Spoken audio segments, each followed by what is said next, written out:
ঢাকা প্রত্যেকটা জায়গায় যেতেছি, আব্বার কোন বিচার পাইতেছি এটা। অথচ এখানে বিগত 1 বছর যাবৎ যারা কর্মরত প্রত্যেকটা টেকনিশিয়ান, ইঞ্জিনিয়ার পরিকল্পিতভাবে আব্বাকে হত্যা করছে এবং এত নিঃসন্দেহভাবে হত্যা করছে যেটা কল্পনার বাহির, আমরা চিন্তা করতে পারবেন না। একটা লোকের চোখ বেঁধে কখন হত্যা করে, যখন লোকগুলো পরিচিত হয়। যারা মারছে এরা সবাই আমার পরিচিত ছিল।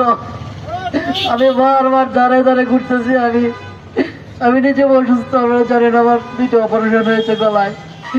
আমি ঢাকা, কুমিল্লা, গৌরীপুর দৌড়তে দৌড়তে আমার অবস্থা একদম সব দিক থেকে খারাপ। একদম বড় সন্তান হিসাবে এর চেয়ে বড় কষ্ট। আমি চাই অতি দ্রুত আপনাদের মাধ্যমে অতি দ্রুত আপনার খুনিদের গ্রেপ্তার করা হবে এবং সর্বোচ্চ শাস্তি ফাঁসি চাই আমি। আমার আর কিছু চাওয়ার নাই, আমার আবার শান্তির জন্য আমি ফাঁসি চাই, আর কিছু চাই না। গত 18/10/2024 দিবাগত রাত আমার আব্বা কুমিল্লা জেলার 14 উপজেলা ফাল্গুনকরা রবি টাওয়ারে অত্যন্ত নির্মমভাবে নিহত হয়েছে। আমি পরের দিন 19 তারিখ মোবাইলের মাধ্যমে আব্বার এক সহকর্মী ছিল সফিউর নাম, মোহরিয়া বাড়ি, উনি ওইখানে ছিলেন, আমার জানাইছে ফোনে। জানানোর পর আমি তাৎক্ষণিক সেন্সলেস হয়ে যাই। পরবর্তীতে আমরা আমার এই ভাই আরিফ আহমেদ সহ আমার বন্ধু বান্ধব সহ আমরা কুমিল্লায় যাই। আমার আব্বা দীর্ঘ 27 বছর ISSL লিমিটেড কর্মরত ছিলেন। তো যেখানে আব্বা নিহত হয়েছেন এখানে এই টাওয়ারটাতে আব্বা ছিলেন 22 বছর, 2003 সাল থেকে 2024 সাল পর্যন্ত। এবং অত্যন্ত আশ্চর্যের বিষয়, আব্বা এত নির্মমভাবে নিহত হওয়ার পরেও এই 2টা লিমিটেড কোম্পানির একটা পিয়ন পর্যন্ত এখন পর্যন্ত আমাদের সাথে কোনো ধরনের যোগাযোগ করে নাই এবং আমাদের পরিবারকে একটা সান্ত্বনা পর্যন্ত দেয় নাই। আমার আব্বার লাশ আনতে যখন আমরা যাই তখন কুমিল্লা 14 গ্রাম পুলিশের যে আচরণ আমরা পেয়েছি, এটা কি বলবো, হায়ানাদেরকেও হার মানায়। কুমিল্লা 14 গ্রাম থানার ওসি ATM আখতারুজ্জামান আমার আব্বার লাশ রেখে একটা এজাহারে জোর করে আমাকে সাইন করিয়েছে। আমি নাম মেনশন করে মামলা করতে চেয়েছিলাম, আমাকে এটা দেয় নাই করতে। তাৎক্ষণিক আব্বার লাশ নষ্ট হয়ে যাবে এই চিন্তা করে আমরা যা লিখছে তাতে আমরা সাইন করে আসছি। আব্বা যেদিন রাত্রে নিহত হয় একা ছিলেন। আপনারা জানেন 5ই আগস্টের পরবর্তী দেশের যে আইন শৃঙ্খলা পরিস্থিতি অবনতি হয়, এখানে আব্বাকে একা রাখাটা আমার তো মনে হচ্ছে এখন ISSL এবং রবি পরিকল্পিতভাবে আব্বাকে হত্যাযোগ্য করেছে। এবং তাৎক্ষণিক রবির যে আমি এলাকাবাসীর সাথে কথা বলে জানতে পারলাম, রবির এখানে যে মূল্যবান সম্পদ ছিল প্রায় 1.5 কোটি টাকা সম্পদ চুরি হয়েছে। আজকে আমার আব্বা যদি জীবন না দিত, বেঁচে থাকতো, তাহলে কি ওনার বিরুদ্ধে একটা চুরির মামলা হতো, অথবা ওনাকে জেল কাটতে হতো, অথবা এই সম্পদ ভরে দিতে হতো। অথচ আব্বা এই সম্পদ রক্ষা করতে গিয়ে তার জীবন দিলেন, কিন্তু আমরা এর সুষ্ঠু বিচার এখন আমরা পাইনি। আব্বা যে প্রতিষ্ঠানের 27 বছর কর্মরত ISSL এবং রবি আজিয়াটা লিমিটেড 14 গ্রাম কুমিল্লা জেলার 14 গ্রাম উপজেলার ফাল্গুনগড়া টাওয়ারে ওসি আখতারুজ্জামান জোর করে এজাহারে সাইন নিয়েছে এবং রবির কাছ থেকে মোটা ধরনের টাকা খেয়েছে। এটা আমি যে বেশ কয়েকবার গিয়েছি, এটা প্রমাণ আমি পেয়েছি। তারা যে গড়িমসি শুরু করেছে, আমি কুমিল্লা পুলিশ সুপারের কাছে মামলাটা PBI হস্তান্তরের জন্য আবেদন করি, এখন পর্যন্ত এটা PBI নেওয়ার কোনো উদ্যোগ তারা গ্রহণ করে নাই। কারণ পুলিশের যে আয়ো সুজন এবং ASP সার্কেল তাবাসসুম, তারা সকলেই রবির সাথে আঘাত করে তারা একদম নীরবে খুব আরামে শান্তিতে ঘুমাচ্ছে। আমার আব্বার তার জীবনকে কোনো ধরনের তারা মানুষই মনে করতেছে না, আমাদেরকে কোনো ধরনের মানুষ হিসাবে মূল্যায়ন করতেছে না। তারা এই সন্তান হিসাবে এই দুঃখ আমার একটু বলার মতো জায়গা কোথাও নাই। আমি দাঁড়ে দাঁড়ে কুমিল্লা SP অফিস থেকে শুরু করে একদম 14 গ্রাম ঢাকা প্রত্যেকটা জায়গায় যেতেছি, আব্বার কোন বিচার পাইতেছি এটা।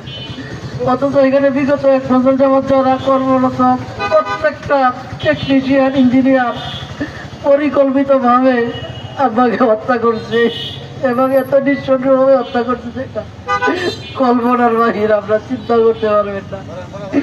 একটা লোকের চোখ বেঁধে কখন হত্যা করে, যখন লোকগুলো পরিচিত হয়। যারা মারছে এরা সবাই আমার পরিচিত ছিল।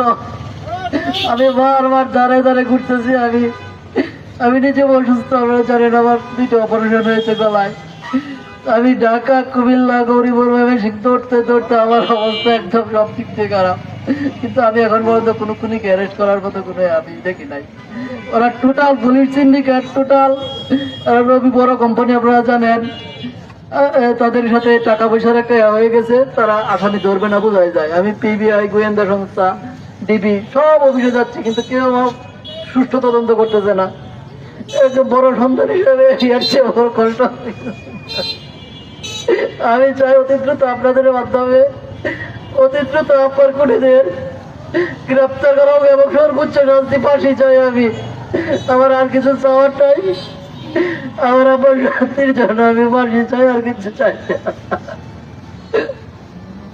এত নিঃসঙ্গভাবে আমার আব্বা একজন ইমাম ছিলেন, মসজিদের পাশে একটা মসজিদ ইমামতি করতেন, জীবনে একটা মানুষের ধমক দেয় নাই কোনোদিন।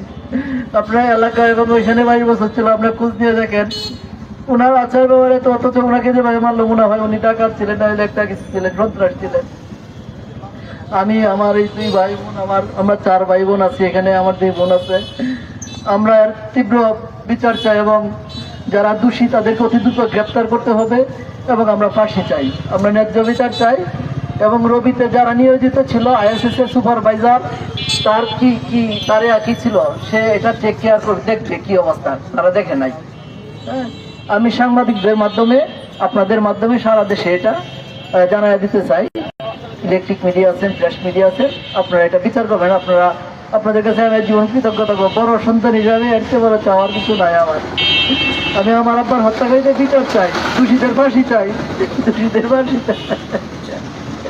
অত্যন্ত নিঃসঙ্গভাবে আসতে হবে, এটা বলার মতো ভাষা আমার নাই। আমি কুমিল্লা থানার প্রশাসনের যে ওসি থেকে শুরু করে এসপি সরকার, তো এদেরও বিচার চাই আমি। এরা 1 মাস হয়ে যাচ্ছে এখন পর্যন্ত একটা করে নাই, একটা আসামি ধরে না। অথচ আমি বলার পরেও আমি বলছি নাম মেনশন করে মামলা করি, ওরা মামলা করতে দেয় নাই। এরা প্রত্যেকটা আসামি 3-4 জনে ধরার পরেও জিজ্ঞাসা করে ছেড়ে দিচ্ছে। এরা অ্যারেস্ট করে না, তারা কোর্টে চালান করে নাই। আমি আর বিচার চাই, আমি আর কিছু বলতে পারতেছি না আপনাদের। প্রিয় সাংবাদিক ভাইরা, আপনারা শুনছেন আসলে সবচেয়ে ন্যাক্কারজনক যে ঘটনাটা, নির্মমভাবে হত্যা শিকার হয়েছেন আমার চাচা, তার চেয়ে বড় কষ্ট পাইছি আমরা ওইখানকার পুলিশের আচরণে। আমরা সবচেয়ে বেশি কষ্ট পাইছি ওইখানকার পুলিশের যে আচরণ, পুলিশের যে মানে তাদের যে ব্যবহার, এটা আমাদের অবাক করে দিচ্ছে। আমি একটু ঘটনা বলতে চাই যে আমরা যেদিন লাশ আনতে গেলাম, আমার চাচার লাশটা তখনও থানার লাশগড়ে রয়ে গেছে। ওটি আমাদেরকে বলতেছে যদি মামলা না করেন, আমরা বলছিলাম যে আমাদের এখন বিধ্বস্ত অবস্থায় আছে, ওদের 2 দিন হয়ে গেছে, আমরা মামলাটা লাশটা দাপন করে পরে এসে করি। ওসি আমাদেরকে বলতেছে লাশ যদি মামলা না করেন লাশ আনতে যাবে না। মানে এইটা পৃথিবীর কোন আইনে আছে, কোথায় আছে? ও ঠিক কিভাবে এই কথাটা বলে? ও ঠিক কোন আইনে, পৃথিবীর কোন আইনে সে এই কথাটা সে বলছে যে লাশ মামলা ছাড়া লাশ ফুসফোটানো হবে না, মামলা ছাড়া সে লাশ দিবে না। তার মানে এটা স্পষ্ট পরিষ্কার যে ওসি সরাসরি ওদের এই হত্যাকারীদের পক্ষ নিয়েছে। এবং আমরা মনে করি ওই চট্টগ্রাম থানার যে ওসি আখতারুজ্জামান, সে ওই হত্যাকাণ্ড বিষয়ে আগে জানতো,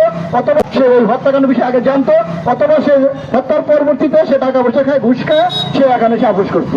এমনকি এই মামলাটাকে যদি হালকা হয়ে যায়, সে তার নিজ করার মতো মামলা সে একটা সাজাইছে, সে এখানে ভিক্টিমের ছেলে স্বাক্ষর নিচ্ছে। যে কারণে আমরা এই ঘটনার তীব্র প্রতিবাদ জানাই। এবং আমাদের অধীনের যে পুলিশের যে আচরণ এখন পর্যন্ত, ওই দিন আমরা যেদিন গেলাম একদিন একজন আসামি গ্রেপ্তার ছিল। আমাদেরকে প্রথম জানাইছে মামলার যে আয়ো সুজন কুমার চক্রবর্তী, সে আমাদেরকে বলছে একজন গ্রেপ্তার আছে, একজনকে তারা আটক করছে। আমরা যখন গেলাম দেখলাম একজন আটক আছে, কিন্তু পরের দিন মামলা করার পরে আমরা যখন পরের দিন ফোন দিলাম তখন বলতে তাকে আটক ব্যক্তি তারা ছেড়ে দিচ্ছে। তার মানে এটা পরিষ্কার। কিভাবে পারে যেখানে রবিকে মামলা আসামি করা হয়েছে, ISS কোম্পানিকে আসামি করা হয়েছে, তারপর সে কোনো অবস্থাতে সে ISS এর কর্মচারী ছাড়তে পারে না, কিন্তু পুলিশ তাদেরকে ছেড়ে দেওয়া হয়েছে।